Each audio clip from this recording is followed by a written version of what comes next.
ఓం నారాయణ ఆదినారాయణ. నేను దర్శించిన మహాత్ములు. అవధూత శ్రీ వెంకయ్య స్వామి. రచన పూజ్య ఆచార్య శ్రీ ఎక్కిరాల భరద్వాజ గారు. గాత్రం గంటి రేవతి. పర్యవేక్షణ మండవ రవికాంత్. అధ్యాయం 7 సంకటహరుడు, 2వ భాగం. ఒకసారి నెలల తరబడి జిలతో బాధపడుతున్న గోను పెంచలమ్మ స్వామిని కలిసి తన బాధను చెప్పుకోగా స్వామి 1000 రూపాయలు గుండంలో వేయమన్నారు ఆమెని. ఆమె వద్ద అంత పైకం లేదంటే 10 రూపాయలు వేయమన్నారు. ఆమె తన వద్ద 10 పైసలు కూడా లేవని బాధపడింది.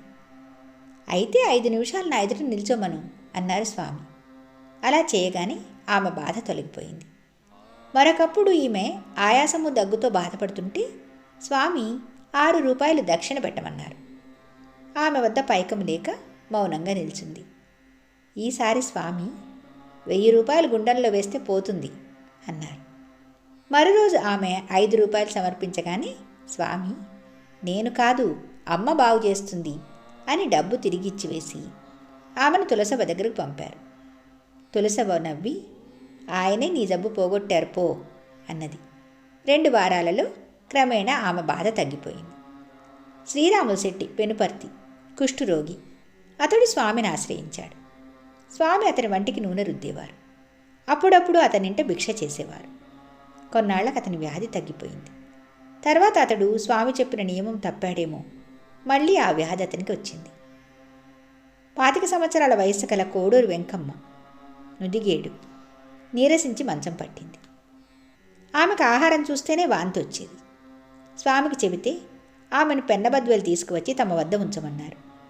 ఆమె అక్కడకు చేరి స్వామిని చూచింది మొదలు విపరీతమైన ఆకలి మొదలై 2 సార్లు బియ్యం వండినా తినేసేది. రాత్రింబవళ్ళు ఆమెను నిద్రపోనీయక తమ వద్ద ఉంచుకొని స్వామి వేలి ముద్రలు వేస్తుండేవారు. 3వ రోజు స్వామి ఆమెను బొత్తిగా అన్నం తిననీయక రాత్రి ఒక అరటిపండు పిడికెడు పేలపిండి మాత్రం తినిపించారు. అంతటితో ఆమె ఆరోగ్యం చక్కబడింది. అందుకే ఆమె స్వామి సమాధికి నేటికీ సేవ చేస్తున్నది. ఒకసారి రామానాయుడు అంటే నాగుల వెల్లటూరు ఆయనతో స్వామి అయ్యా నీ ఊపిరితిత్తులలో చిన్న డబ్బు వెడల్పు మచ్చలున్నాయి, అవేమి చేయవు, నీవు మద్రాసుకు వెళ్ళనక్కర్లేదు, బొంతజవుడు పాలు త్రాగు పోతుంది అన్నారు. నిజమే, అతడు వైద్యులెవ్వరికీ లొంగని క్షయవ్యాధితో వచ్చాడు. అందరూ బొంతజవుడు పాలు త్రాగితే చస్తావని చెప్పారు. కానీ అతడు స్వామి చెప్పినట్లు చేయగానే జబ్బు తగ్గిపోయింది. ఇప్పటికీ ఆరోగ్యంగా ఉన్నాడు. ప్రతి మానవుడు స్థిరమైన శాంతి తృప్తి కోరతాడు. అది లభించక తాత్కాలికమైన విలాసాలతో చింతలు మరచిపోవాలని చూస్తాడు. కొందరు వ్యసనాలకు లోనే ఆరోగ్యము శాంతి కోల్పోతారు. అట్టివారి జీవితాలు కూడా మహాత్ముల దయ వలన చక్కబడతాయి. కానీ అట్టి పరివర్తనము హృదయపూర్వకంగా కోరని వారికి ఫలితముండదు. కారణం మనస్ఫూర్తిగా కోరితేనే మహాత్ములు అనుగ్రహిస్తారు. త్రాగుడుకు లోనైన జయరామనాయుడు స్వామి పాదాలు పట్టుకొని ఆధ్యాత్మికమైన ఈ నిష ఇలా ఎప్పుడూ ఉండేలా చేయండి స్వామి అని చెప్పి ఎవరెంత చెప్పినా వినలేదు. చివరకు స్వామి అలాగే పోయ్యా అన్నారు. నాటితో అతనికున్న త్రాగుడు ముక్కోపము తొలగిపోయాయి. ఒకరోజు స్వామి చీటీలు వ్రాయించి భక్తులకు ఇస్తుండగా పట్టుచీరలు కట్టుకున్న 3 స్త్రీలు వచ్చారు. స్వామి ఎంత చెప్పినా వారిలో 2 మట్టి అంటుతుందని తాటి మట్టల మీద కూర్చోలేదు. ఒక ఆమె కూర్చున్నది. ఆమెకు మాత్రం చీటీ ఇచ్చి స్వామి పైవాళ్ళు ఒప్పుకోలేదని చెప్పి ఆ 2కి చీటీ వ్రాయించివ్వలేదు. ఒకరోజు గుండానికి కట్టెలు తోలే దున్నపోతులు ఒకరి చేలో పడ్డాయి. స్వామి సేవకులు కానీ స్వామి కానీ ఎంత వారించినా వినకుండా ఆ రైతు ఆ దున్నలను బండిల దొడ్డుకు తేలుకుపోతున్నాడు. స్వామి తీక్షణంగా చూసి నిలుపమని సైగ చేయగానే ఆ మనిషి దున్నలు ఒక్కరు కూడా కదలలేక నిల్చుండిపోయారు.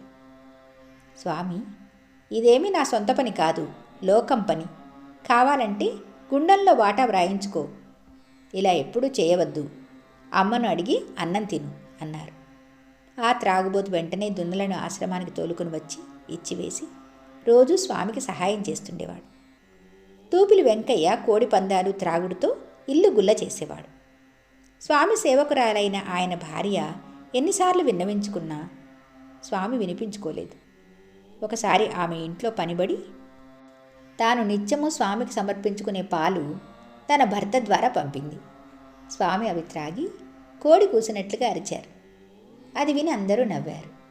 కానీ అది వినిన తర్వాత వెంకయ్య తన వ్యసనాలన్నీ వదులుకున్నాడు. కాళీ రామస్వామి గొర్రెలు కొని కషాయాలకు అమ్ముతుండేవాడు. స్వామి తరచుగా గొర్రెలను మేపడం పాపమని చెబుతుంటే విని ఆయనపై విశ్వాసంతో ఆ వ్యాపారం మాని స్వామి సేవలో 15 సంవత్సరాలున్నాడు. అందువల్ల అతని కుటుంబానికి 36,000 రూపాయలు అప్పయింది. అతడు పొలం అమ్మి అప్పు తీరుస్తానని స్వామికి విన్నవించుకున్నాడు.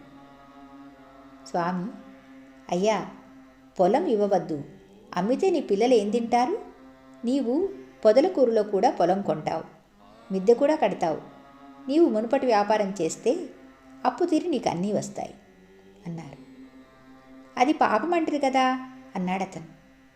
స్వామి, అయ్యా, నీవు 10 మందిలో 11వ వాడివి కదా. గొర్రెల యజమాని, మేపినవాడు, అమ్మినవాడు, తోలినవాడు, కోసినవాడు, తినినవాడు, వీరిలో నీవొకడివి. 1 సంవత్సరం వ్యాపారం చేస్తే అన్నీ చక్కబడతాయి అన్నారు స్వామి. అతడు ఆ వ్యాపారం చేస్తే అధిక లాభం వచ్చి అప్పు తీరిపోయింది. ఒకరోజు స్వామి అతని పొలంలో ఒకచోట కర్ర నాటి గుర్తుపెట్టి అక్కడ 30 అడుగుల అడ్డుకొలతలు గల బావి త్రవ్వించమన్నారు. బావి త్రవ్విస్తుండగా 9 అడుగుల్లో బండ పడిందని విన్నవించుకుంటే, బండ పగలగొడితే ఇక పెళ్ళ అంటే బావుల నీళ్లు పడతాయ్యా అన్నారు. ఆ బండను మందు పెట్టి పేలుస్తుంటే ఇళ్ల మీద రాళ్లు పడుతున్నాయని గ్రామస్తులు అభ్యంతరం చెప్పారు. ఆ మాట స్వామితో చెబితే, బోరు వేయిస్తే 23 అడుగులలో ప్రక్క పొలాలకు కూడా సరిపడేంత నీరు పడుతుందని, దాని క్రింద బండ ఉందని, అటు తర్వాత నీరే లేదని స్వామి చెప్పారు. వసతి లేక 20 సంవత్సరాల పాటు బోరు వేయించలేకపోయారు. తర్వాత ప్రభుత్వ సహాయంతో 1987వ సంవత్సరంలో బోరు వేయిస్తే స్వామి చెప్పినట్లుగానే 23 అడుగులలో ప్రక్క పొలానికి కూడా సమృద్ధిగా నీరు పడింది. ఆ పైన 90 అడుగుల్లో త్రవ్వి చూస్తే నీరు లేదు. ఇతడే ఒకప్పుడు వ్యవసాయానికని అనేక చోట్ల బండు చూసి వచ్చి స్వామితో చెప్పేవాడు. స్వామి ఒకసారి, ఇరుసులో కోడిపుంజులు పోట్లాడుతున్నాయి, అది వద్దు అన్నారు. ఇంకొకసారి, ఆడవాళ్ళకి జబ్బులు వస్తాయి, ఆ బండి వద్దు అన్నారు.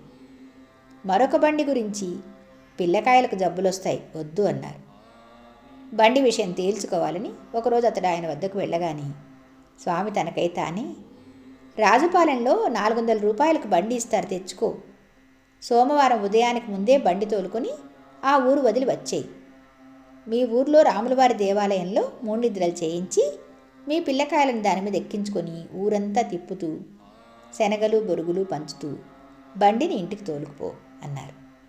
అతడు రాజుపాలెం చేరగానే ఆగిన ఒక బండి మీద కూర్చొని మాట్లాడుకుంటున్న పరిచయస్తులు అతడిని పలకరించారు. చివరకు ఆ బండి 400 రూపాయలకు తీసుకోమని చెప్పి అతనికి అమ్మారు. అతడంతా స్వామి చెప్పినట్లే చేశాడు. అది 25 సంవత్సరాలుగా చెక్కు చెదరకుండా పనిచేస్తున్నది. తర్వాత స్వామి చెప్పినట్లే పొదలకూరులో ఒకరు, పొలం తక్కువ ధరకిస్తాను తీసుకో అన్నారు. అతడు తన దగ్గర పైకం లేదంటే ఒక మిత్రుడు తాను అప్పిస్తానన్నాడు. అప్పటికి స్వామి సమాధి చెందారు. అతడు స్వామికి చెప్పుకుంటే స్వామి కలలో కనిపించి, కొనయ్యా, 1 సంవత్సరంలో అంతా తీరిపోతుంది అని చెప్పారు. అలానే జరిగింది. స్వామి ఒకసారి అతనితో, అయ్యా, నీకు ఆఖరి పట్టు రాస్తాను, 1100 రూపాయలు కట్టాలి అన్నారు. అతడు తన ఉంగరము వాచి స్వామి చేతిలో వేశాడు. స్వామి వాటిని త్రిప్పి చూచి, ఇవి అంత చేయవయ్యా అన్నారు. అతడు మిగిలిన డబ్బు కడతానన్నాడు. స్వామి అతడిచ్చిన సామాను ఆసనం క్రింద పెట్టుకున్నారు. సాయంత్రం స్వామి అవి తిరిగి ఇచ్చి, తర్వాత కడుదుబులే అని చెప్పి సుమారు 1 దస్తా కాగితాల నిండా వారి పరిభాషలో పెద్ద చీటీ వ్రాయించిచ్చి, ఇదే నీకు ఆఖరి పట్టు, ఇక నీవేది కావాలనుకున్నా చీటీ వ్రాయిస్తే నేను చూసుకుంటాను అన్నారు. అది మొదలు అతడు అలాగే చేస్తున్నాడు. ఆపద్బాంధవాయ నమః. అధ్యాయం 7 సంకటహరుడు సమాప్తం. భగవాన్ శ్రీ శ్రీ శ్రీ గొలగముడి వెంకయ్యస్వామి మహారాజుకి జై. ఓం నారాయణ ఆదినారాయణ.